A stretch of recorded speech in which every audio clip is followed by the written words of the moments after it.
EBS에서 이제 자신의 집을 직접 손으로 지어가지고 살고 계시는 어떤 부부가 나온 영상을 봤는데,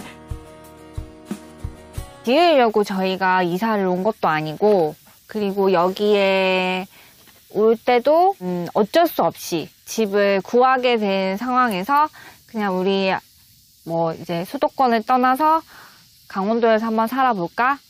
우여곡절이 많았다는데요. 시작은 전셋집 주인의 해외 도주였답니다. 와요. 우편으로.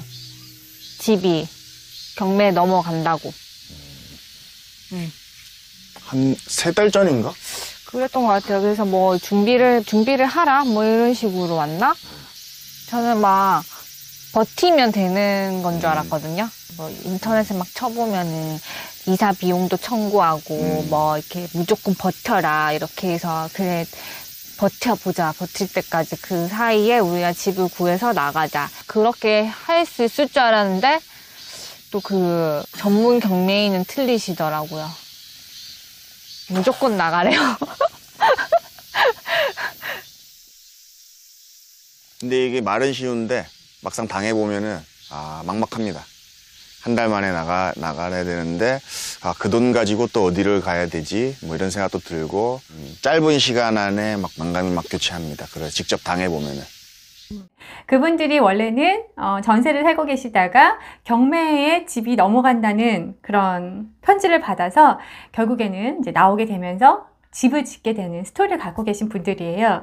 근데 그분들이 하시는 말씀 중에 이런 게 있더라고요. 사람들한테 물어보니까 무조건 버티라고 하더라. 그러면 뭐 이사비도 더 받고 그래서 우리가 그냥 무조건 버티려고 했다. 근데 경매 전문가들이라서 그런지 안 통하더라.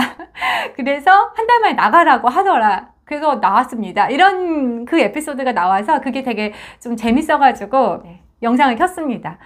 내가 전세 세입자로 살고 있는 이 집이 경매로 넘어간 상황이죠. 그러면 어떻게 되냐면 우편으로 이제 옵니다. 이 집이 이제 경매로 넘어가니까 배당 신청을 해라 뭐 이런 내용이 나오는데요. 거기에서 버틴다고 하시는 걸 보니까 배당 신청을 안 하기로 결정을 내린 것 같습니다. 그죠? 배당 신청을 했다는 거는 뭐냐면 내가 돈을 이제 받아서 나가겠다는 의사 표현이 또 거기에 이렇게 내포되어 있기도 하는 거거든요. 만약에 대항력이 있는 임차인이 배당 신청을 안 했다. 근데 계약 기간이 남았다. 이런 뜻은 그 사람이 그 계약 기간까지 살 수도 있고 만약 그 세입자가 그 계약 기간까지 살겠다라고 했을 때는 그 세입자를 내가 집주인이 됐다고 해서 새로운 낙찰자가 집주인이 됐다고 해서 함부로 나가세요. 아닙니다. 집주인 바뀌었으니까 나가세요라고 할 수 없다는 뜻이거든요. 대항력이 있다는 것은 그만큼 나의 어떤 계약 내용을 제3자에게도 변함없이 주장을 할 수 있다는 건데 여기를 보니까 대항력이 없는 그런 임차인이었던 것 같습니다. 여기에서는 이제 선순위 임차인이 아니어서 경매에서 이제 대항력이 없었던 것 같습니다. 그리고 여기서 또 나온 게 있죠. 무조건 버티면 많이 받을 수 있다. 근데 경매 전문가라서 그런지 안 된다 하더라 얘기를 하는데 경매 전문가, 경매 고수들만 그런가요?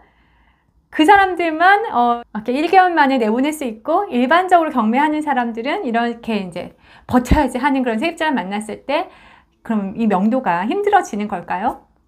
실은 그렇지 않죠. 예. 경매 전문가이기 때문에 우리가 그분들이 1개월 안에 나가야 되는 게 아니라 실제 대부분 그렇습니다. 대부분 내가 대항력이 없다면 새 주인이 왔고 그럼 빨리 이사비를 협상을 해서 나가야 되는데 여기에서 이제 기억하셔야 되는 게 이사비를 지급하는 게 의무사항이 아닙니다. 이사비는 그 낙찰자가 무조건 줘야 하는 그게 아닙니다. 사실은 원래 하나도 안 줘도 되는 겁니다. 하지만 만약 근데 이 사람이 세입자가 안 나간다고 하면 어떻게 돼요? 낙찰자가 인도명령을 신청해서 강제 집행을 통해서 이 세입자를 강제로 내보낼 수도 있는 그런 힘이 있는데요. 이렇게 될 때 비용이 나오잖아요. 그죠? 그리고 어찌됐건 좀 부담스럽기도 하고요. 그래서 그렇게까지 가면 비용이 나가니까 그 전에 제가 좀 챙겨 드릴 테니까 그냥 서로 좋게 나가주시고 서로 좋게 이렇게 결론 내립시다 라는 의미의 약간의 비용이 이사비라고 생각하시면 되겠습니다. 그렇기 때문에 내가 뭔가 버텨서 이사비를 더 많이 막 최대한 버티면 더 많이 주겠지?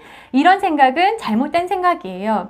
오히려 이 낙찰자 입장에서는 딱 봤을 때 어느 정도 이사비를 했는데 이 사람이 안 나갈 것 같다. 뭔가 이렇게 뭐 버티는 느낌이고 막 막무가내다 이러면 어떻게 해요?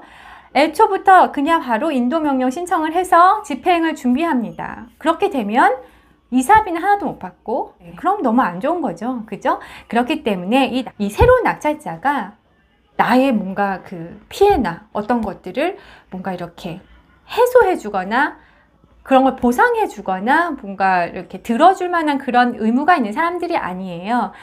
그렇기 때문에 이 세입자 입장에서도 이 낙찰자, 새로운 낙찰자에게 협조를 하셔서 그래도 내가 최대한 많이 배려를 받을 수 있도록 시간적인 거나 이사비로나 내가 그래도 좀 더 호의적으로 다가가서 최대한 더 많이 내가 배려를 받고 돈을 더 받을 수 있도록 호의적으로 나가셔야 되는 것이지 내가 버티면서 막 해서 막 뭔가 진상을 해서 뭔가 더 내가 더 까다로운 세입자가 돼가지고 해서 더 많이 부르겠지. 이거는 옳지 않은 선택이라고 생각합니다. 이건 옳지 않아요. 아시겠죠? 네. 옳지 않습니다. 네. 그 짤을 보는데 사람들이 갖고 있는 경매의 선입견 이런 것들도 좀 발견할 수 있었고 여전히 많은 세입자들 죄 없는 세입자들이죠. 많은 죄 없는 세입자들이 또 뭔가 이렇게 피해를 보는 내가 계약 기간 동안 못 사는 것도 피해잖아요. 그죠? 돈을 다 받더라도 계약 기간 동안 못 사는 것도 피해일 수도 있으니까요. 그러니까 그리고 돈을 못 받는 건 당연한 피해고 여전히 뭔가 잘 몰라서 피해를 받고 하는 그런 억울한 피해자들, 세입자분들이 또 여전히 많다.